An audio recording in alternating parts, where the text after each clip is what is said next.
안녕하세요. 정신분석의 뜰에서 운영하고 있는 함께 대상관계를 공부해보는 시간입니다. 우리가 클라인 아동정신분석 공부하고 있는데요. 12장 초기 불안 상황이 남아의 성발달에 미치는 영향에 대한 논문 계속 공부하고 있지요.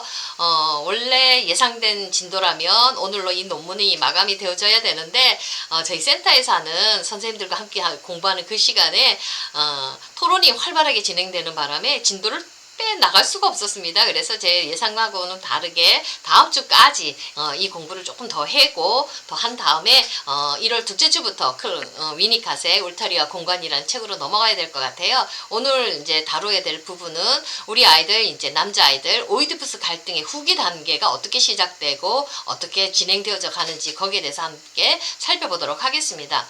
자. 아이들 초기 가학적인 환상 어마어마했지요. 그것이 이제 극복되면서 아이들은 오이디푸스로 진입을 하는 거거든요. 자, 이때 아이들 속에서 이미지가 하풍한 엄마의 이미지죠. 엄마 몸 안에 아버지의 음경이 같이 있는 겁니다. 엄마만으로도 지금 무서워서 아이들 막 가학적인 환상을 막 발달시켰는데 여기에 엄마 몸 안에 아버지의 음경까지 같이 있으니까 학궁한 부모의 이미지죠. 그러니까 이 이마고가 아이들 마음속에 있으면 굉장히 불안하고 두렵지 않습니까? 근데 요게 서서히 극복이 되어져 간다는 겁니다. 어떻게 극복이 되어져 가냐면 요 아이들 이제 성장하면서 현실적으로 현실 생활 속에서 현실 대상하고 관계를 잘 맺어 나가지요. 이제 인지도 발달했습니다. 그러면서 이제 대상관계도 막 발달을 했어요. 그래서 현실 대상 속에서 좋은 엄마, 좋은 아빠를 많이 경험하게 되지 않습니까? 그래서 내 환상하고는 틀리네? 내 환상대로 우리 부모가 나쁜 부모만은 아니네? 이런 것들을 아이들이 경험해내기 시작을 한다는 겁니다. 그래서 그런 현실 대상과 좋은 관계를 맺으면서 좋은 대상관계를 맺으면서 아이들이 아버지 이마고 어머니 이마고가 이게 좋은 엄마, 좋은 아버지 이마고로 자기들 마음 안에 들어가 있다는 겁니다. 그러면서 이 아이들 내 안에 가지고 있는 어머니 몸 안에 가지고 있는 아버지의 음경에 대한 그 무서운 공포, 그 환상이 조금씩 힘을 잃어버리게 되지요. 그러면서 그 불안을 극복해 나가게 되는 겁니다. 자, 이렇게 학궁한 부모의 이미지가 현실 속에서 좋은 부모를 경험하게 되면서요. 이 아이들 서서히 발달이 진행되면서 각각의 인물로 분리가 되기 시작합니다. 엄마는 엄마의 이미지, 좋은 엄마의 이미지, 아버지는 아버지, 좋은 아버지의 이미지로 이렇게 전에는 학궁이었던 게 이제 현실 대상 경험하면서 이렇게 분리가 되기 시작하거든요. 자, 근데 이때 아이들 부모를 향해서 가졌던 한 사람을 향해서 가졌던 이 증오가 이제는 환상을 통해서가 아니라 실제 대상을 향해서 옮겨지게 되는 겁니다. 자, 엄마는요, 자, 남자아이에게 있어서는 리비도적 충동의 대상이 됩니다. 사랑의 대상이 되는 거예요. 분리가 되면서 엄마한테는 사랑을 막 쏟아부어요. 근데요, 재밌는 거는 아이들은요, 자, 자기가 가지고 있었던 증오와 불안을요, 아버지한테로 보내게 됩니다. 이러면서 오이디푸스가 시작되고 경쟁이 시작되는 거거든요. 엄마한테는 사랑을 주고요, 아버지하고는 경쟁 상태예요. 그래서 자기의 모든 불안과 증오를 거기다 막 쏟아부어버리기 시작합니다. 자, 이렇게 아버지한테 전치를 하거나요. 자, 그 무서움을 아버지한테 보내거나 그 다음에 또는 동물로도 보내기도 하죠. 요 오이디푸스 아동들은요. 자, 내 안에 있는 공포를 바깥 외부 대상인 동물들한테서 막 보내면서 이 아이들 막 귀신도 무서워하기 시작하고요. 막 어떤 짐승들, 강아지, 개 이런 것들 막 무서워하지 않습니까? 이렇게 동물 공포증이 나오기 시작하거든요. 이렇게 다른 대상을 향해서 자기의 공포를 이렇게 전치시키면서 이 아이들은 자기의 불안과 공포를 다루기 위해서 실제 대상들이 굉장히 중요하게 되죠. 자, 이래서 남자아이는 실제 대상에, 현실 대상에 대해서 눈이 점점점 떠지게 됩니다. 자, 이 남아의 그런 오이디푸스적인 경향과 함께 실제 아버지에게서 이 아이들은요, 거세당할지도 모른다는 두려움이 막 올라오기 시작합니다. 옛날에는 엄마 몸 안에 있는 그 학궁한 이미지, 엄마 몸 안에 있는 그 나쁜 음경을 통해서 자기가 거세당할지 모른다는, 거세당한다는 그런 불안과 공포가 환상 속에서 막 올라왔다면, 이제는 이게 실제 대상으로 넘어왔지 않습니까? 그러니까 자기 불안과 증오를 아버지한테 다 전치시켜 버렸으니까 이 아버지가 나를 거세시킬 줄 모른다는, 실제 아버지가 나를 이렇게 파괴할 줄 모른다는 이 진짜 오이디푸스가 이 아이 속에서 이제 올라오면서 오이디푸스 갈등으로, 불안으로 이제 아이가 진행에 들어가는 겁니다. 아빠하고 이때 맞짱 좀 뜨게 해줘야 되는 거예요. 이러면서 아빠하고 맞짱을 뜨려고 하는데 내가 이제 뭔가 조금 힘을 얻어서 이제 아빠하고 한땅 뜨려고 하는데 이 아빠가 정말로 확 아이를 죽여버리면 참 곤란하지요. 근데 이 아빠가 좋은 아버지임을 경험하면서 이 아이가 괜찮네, 내가 한번 경쟁해보고 힘을 겨누어봐도 우리 아버지 괜찮네, 나로 아직 죽이는 아버지는 아니구나 이러면서 이 아이들 오이디푸스 불안을 서서히 이렇게 빠져나가게 되는 거거든요. 근데 중요한 거는요, 아버지하고 경쟁하고 아버지하고 이렇게 뭔가 한탕 뜨기도 하지만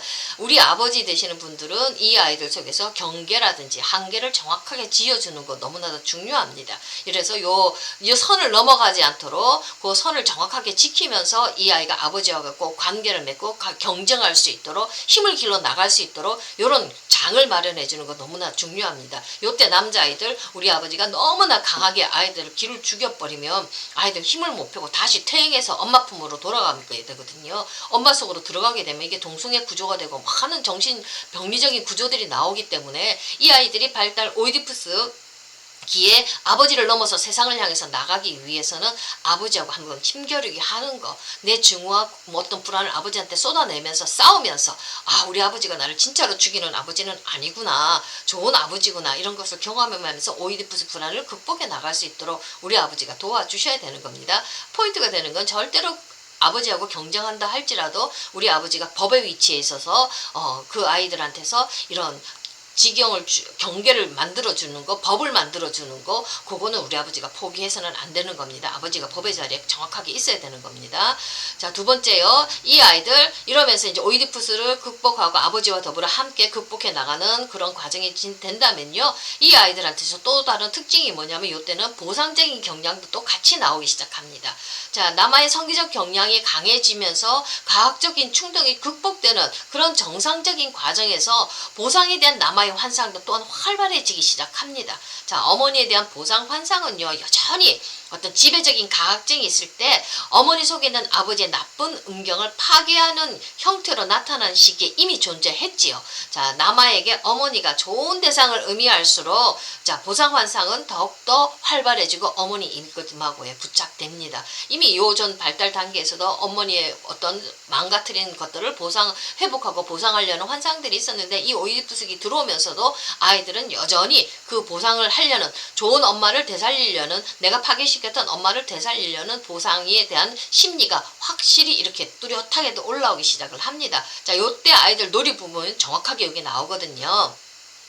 자, 과학적인 환상, 파괴적인 환상에 대한 반동으로 이제 이 반동이 강해지면은 남아들은 조금 더 건설적인 방법, 그런 건설적인 방식이나 창의적인 방식으로 아이들은 놀이를 하기 시작을 합니다. 자, 앞전 단계에서는 놀이가 굉장히 파괴적이었어요.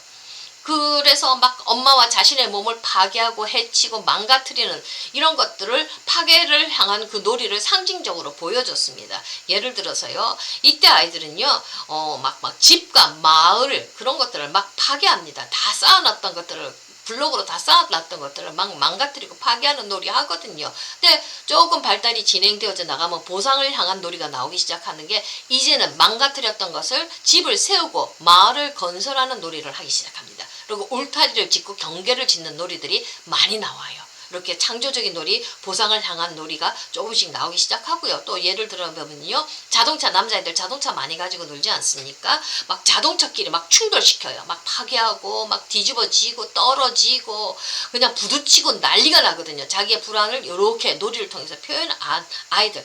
이 자동차 가지고 마을도 그냥 다 파괴시켜버리고요. 사람들 막 치워 죽게 만들고 그렇게 놀거든요. 잔혹한 놀이들을 하고, 그런 놀이들이요, 이제는 아이들 장난감 남자 하나 딱 자기를 표성합니다.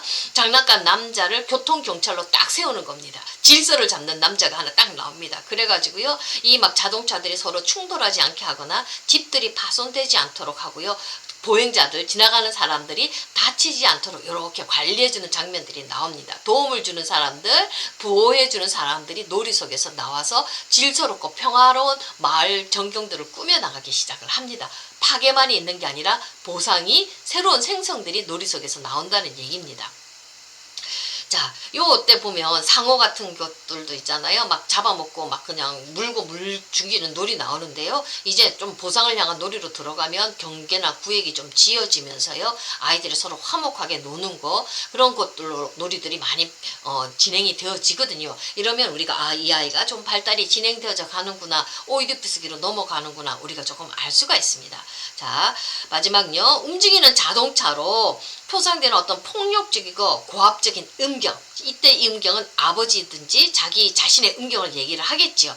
이게 엄마를 파괴하고 어떤 장난감 인형으로 포상되는 어머니 몸속에 있는 아이들을 해치는 이런 과학적인 환상에 대한 반응, 이제 반동이 나오죠. 거기에 대한 반동으로 아이들은 이제 남아는 자신이 이전에 훼손되었던 어머니의 몸 을 회복하는 것들을 이렇게 놀이 속에서 만들어냅니다. 마을을 만들고 집을 만들고 울타리를 세우면서 보다 평화로운 전경들을 만들어 나가기 시작하거든요. 그러니까 우리 놀이 선생님들은 놀이치료사 선생님들은 파괴가 무섭지 않도록 파괴를 한 다음에 발달이 진행되어져 가면 이 아이들이 새로운 회복을 향한 놀이가 이루어져 간다는 것 우리 놀이치료 선생님들은 잘 알고 있어야 될 것 같고요. 그러면 특히 우리 학부모님들 너무 도덕성이 높은 엄마들, 초자가 강한 엄마들은 보면요. 아이들 놀이 속에서 파괴가 나올 때 막 그걸 못하게 하거든요. 금지시켜 버리거든요. 근데 그렇게 될 때 아이의 파괴적인 그 욕동들이 이렇게 안으로 꾹꾹꾹 눌러가면 아이 발달에 더 좋지가 않거든요.